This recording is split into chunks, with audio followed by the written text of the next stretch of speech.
거인 할머니가 섬을 만들고 웬 토끼는 달에서 불사약을 찍고 또 천둥의 신이 드레스를 입는 그런 세상. 상상만 해도 정말 기상천외하죠? 네, 바로 시대를 초월한 신화의 세계에 오신 여러분을 환영합니다. 이들의 공통점이 대체 뭘까? 궁금하시죠? 바로 인류의 상상력이 빚어낸 거대하고도 놀라운 이야기, 신화의 주인공들이라는 점입니다. 지금부터 그 흥미진진한 이야기 속으로 저와 함께 한번 들어가 보시죠.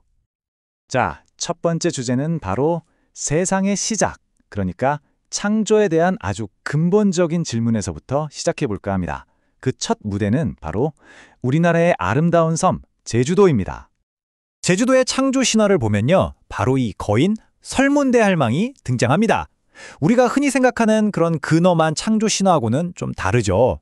아주 기발하고 어떻게 보면 좀 엉뚱한 방식으로 세상을 만든 여신이거든요. 아니, 이 거인 할머니가 어떻게 제주도의 지형을 만들었는지 한번 보세요.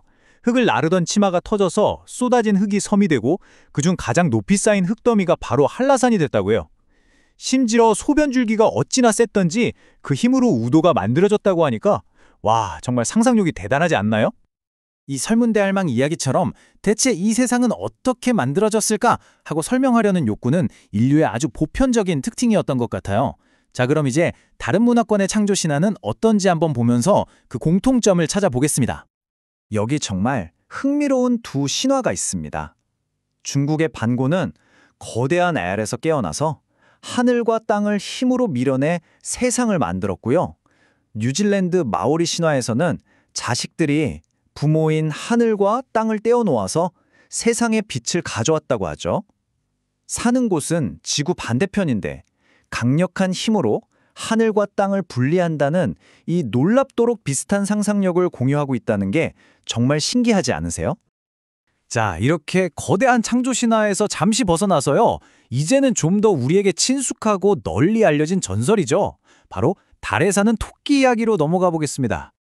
아마 많은 분들이 어릴 때부터 달에는 토끼가 떡방아를 찢고 있어 라는 이야기를 들어보셨을 거예요. 근데 정말 그럴까요? 이 달토끼에 얽힌 진짜 이야기를 한번 파헤쳐 보시죠. 이 이야기는 사실 불교 경전인 자타카에서 유래했어요. 굶주린 노인을 보고 원숭이는 과일을, 여우는 물고기를 가져왔지만 토끼는 들을 것이 없었죠. 그래서 결심합니다.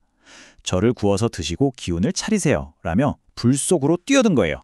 그런데 이 노인의 정체는 바로 하늘의 왕, 제석천이었습니다. 그는 토끼의 이 고귀한 희생정신을 모두가 볼 수 있도록 달에 올려주었다고 합니다. 자, 바로 여기서 반전이 나옵니다. 우리가 흔히 생각하는 것처럼 달토끼가 떡을 찢고 있는 게 아니었어요. 특히 중국 신화의 영향을 받은 이야기들을 보면요, 토끼가 옥으로 된 절구에 찢고 있는 건 바로 신들을 위한 불사약, 즉 영원한 생명을 주는 약이라고 합니다. 단순한 간식이 아니라 아주 신성한 약을 만들고 있었던 거죠. 이제 신들 자체의 이야기로 한번 들어가 볼까요? 이 신들이 사실은 굉장히 복잡하고 또 종종 아주 인간적인 성격과 드라마를 가지고 있거든요. 북유럽 신화부터 시작해 보겠습니다. 우리가 영화를 통해 잘 아는 아스가르드 세계.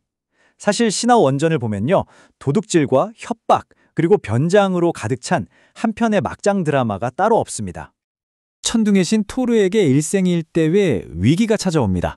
거인 스림이 그의 망치, 묠리르를 훔쳐가서는 아름다운 여신 프레이야를 신부로 주면 들려주겠다고 협박한 거죠.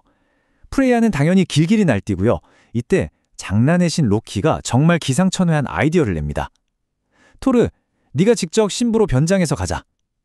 결국 근육질의 천둥의 신은 드레스를 입고 거인을 속여서 망치를 되찾아옵니다. 그리고 이 고대 신화가 우리 일상과 어떻게 연결되는지 아세요? 정말 놀랍게도 우리가 손꼽아 기다리는 금요일, 바로 프라이데이의 어원이 이 여신 프레이야의 날에서 비롯되었다는 사실입니다. 정말 신기하죠?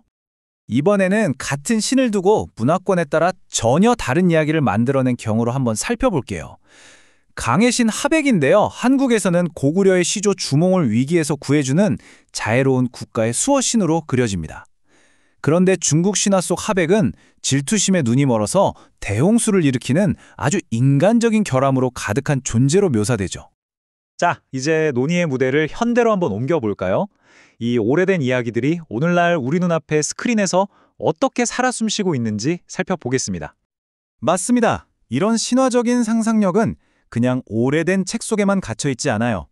오늘날 우리가 즐겨보는 K-드라마 속에서 새로운 생명을 얻고 있죠.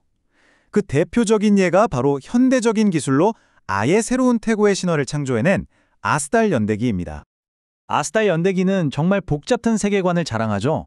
강력한 군사력을 가진 세력족, 독점적인 청동 기술을 쥔 해족, 그리고 자연과 교감하며 살아가는 와한족까지.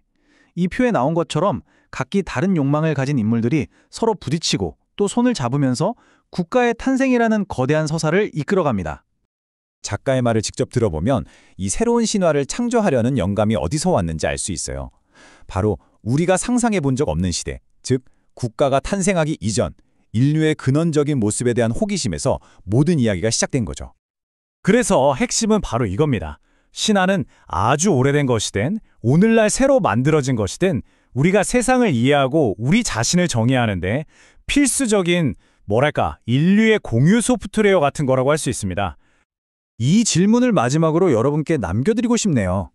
이제 여러분 주변의 영화나 드라마, 소설을 볼 때 그 속에서 신화적인 구조를 한번 찾아보는 건 어떨까요?